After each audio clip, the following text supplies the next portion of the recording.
आपने कहा कि महागठबंधन की सरकार बनी तो 2 करोड़ नौकरी मिलेगा, तो तेज प्रताप यादव ने कहा कि नाचने वाला नौकरी देंगे। चलिए, बड़े भाई है भाई, वो उन्हीं लोगों से मिल के ना वो भी कुछ भी बोल रहे हैं, बट ठीक है, वो बड़े भाई, उनका जवाब देना मेरे लिए जरूरी नहीं है। सर, पवन सिंह लगातार आप पे सर तंज कस रहे हैं। पहले उन्होंने ये तंज कसा और अब निरहुआ भी पीछे नहीं हट रहे। कह रहे हैं कि रवि किशन जी ने आईफा जीता है, आप उनको कहिए कि आईफा वो जीतेंगे। ग्रेजुएशन किया है उन्होंने ग्रेजुएशन किया है, उनसे पूछिए। देखिए, एक बात बताएं, मैं गरीब का बेटा हूं, मेरे पास औकात नहीं थी कि मैं ग्रेजुएशन कर सकूं। वो अमीर के बेटा थे, वो तो पीएचडी भी कर सकते हैं। मैं गरीब से पैदा हुआ हूं, और मैं आप सबको बता दूं ना कि एनडीए के सारे नेताओं को मैं 4 दिन के अंदर पागल घोषित कर दूंगा। इनका भाषा नहीं देख रहे हैं, रेत तो कार पे आ गए हैं खेसारी को बोलने के लिए। मैं इनको रेतोकार नहीं करूंगा, क्योंकि मैं संस्कारिक बेटा हूं और संस्कारिक माँ बाप का बेटा हूं, तो मेरे अंदर कभी सलीलता ऐसी नहीं होगी। दिनेश लाल यादव निरहुआ आपको कह रहे हैं कि कोई ऐसा सगा नहीं जिसको खेसारी ने ठगा नहीं। क्या ठगे हैं आप? अब पता नहीं, उन्हीं से पूछिएगा कि उनको कितना ठगा हूं मैं। सगा वो पूरे बिहार को ठगे हैं वो लोग, और मैं आज बात कर रहा हूं तो उनको बुरा लग रहा है, बट ठीक है, मैं रोजी रोजगार की बात कर रहा हूं, वो धर्म की बातें कर रहे हैं। मैं धर्म विरोधी कभी ना था, ना हूं, ना कभी रहूंगा। मैं जय श्री राम अभी बोल रहा हूं, जय श्री राम, बट जय श्री राम में मेरा ये बेरोजगारी छुपा है।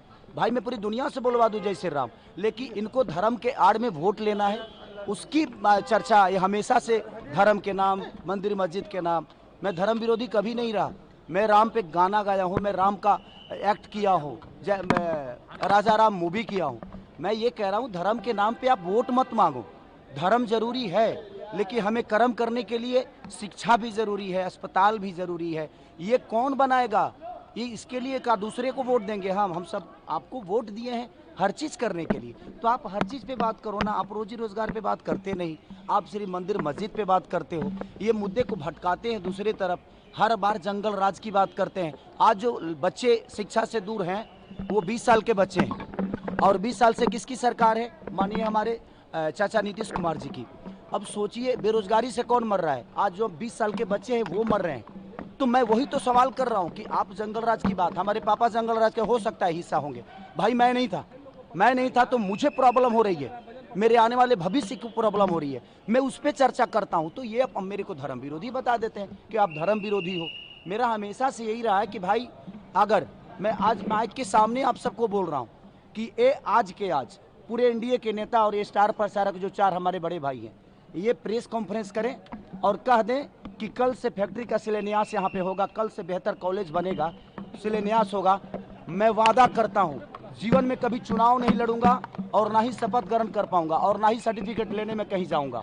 और आजीवन अगर मेरे सर्टिफिकेट लेने में ही इनका छुपा हुआ है बेरोजगारी छुपा हुआ है, ये मुझे दोषी बना रहे हैं बेमतलब का, ये मुझे टारगेट कर रहे हैं। भाई, मुझे टारगेट मत करो। बिहार बेरोजगारी से डूब रहा है, शिक्षा से दूर है, अस्पताल से दूर है, उस पर बात करो ना आप।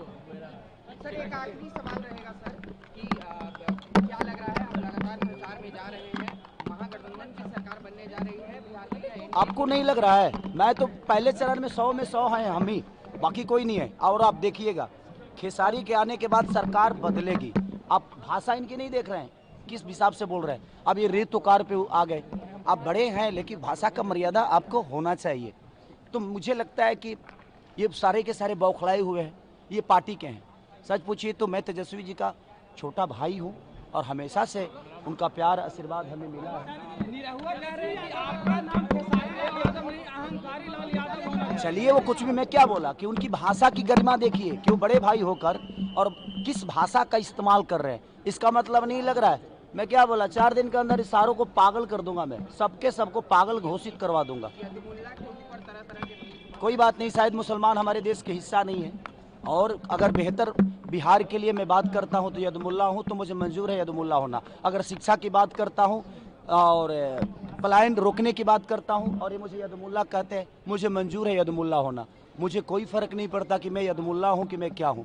आप बिहार को बेरोजगारी से दूर कर दो, बिहार के बच्चों को बेहतर शिक्षा दे दो, बिहार के बच्चों को बेहतर पलायन रोकने की बात कर दो, उनको अपने घर में रोक दो, अपने माँ बाप के साथ रहने पे मजबूर करो। मैं उसके, अगर उनको ये शब्द बोलने से और ये करने से यदमुल्ला कह रहे हैं तो आई एम यदमुल्ला, मुझे कोई फर्क नहीं आपने पड़ता। कहा है कि हम गंदा गाना सीखे हैं इन्हीं चारों लोग से गाने के। बिल्कुल सीखा हूँ भाई, आगे यही थे ना। और जहाँ तक कह रहे हैं ना कि उन्होंने ये जीता है, उन्होंने वो जीता है, तो भाई मेरे से पहले तो रवि जी के बाद आप आए थे ना, तो आप क्या क्यों नहीं जीत लिए? तो आप नहीं जीते तो हम भी छोड़ दिए, हम नहीं जीतता हूँ, रहने दो, इसलिए मैं भी नहीं जीता। सर वोट चोरी के ऊपर लगातार सवाल उठ रहा है। वो तो आज से थोड़ी हो रहा है, कितनी बार हो रहा है। I love you.